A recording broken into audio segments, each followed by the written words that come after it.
বেড়ে যাচ্ছে।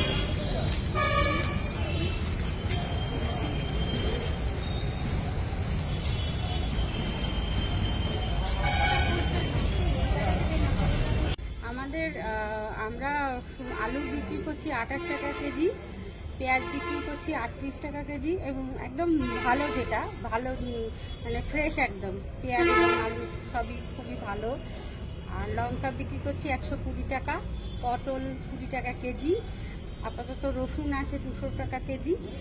সরকার আমাদের আলু দিয়েছে বাজার থেকে কম, সব পেঁয়াজ, আদা, পেঁয়াজ, লঙ্কা, রসুন, তাই তো, আর পেঁয়াজ, লঙ্কা, রসুন বাজার থেকে অনেক কম, আমাদের অনেকটা উপকার হচ্ছে।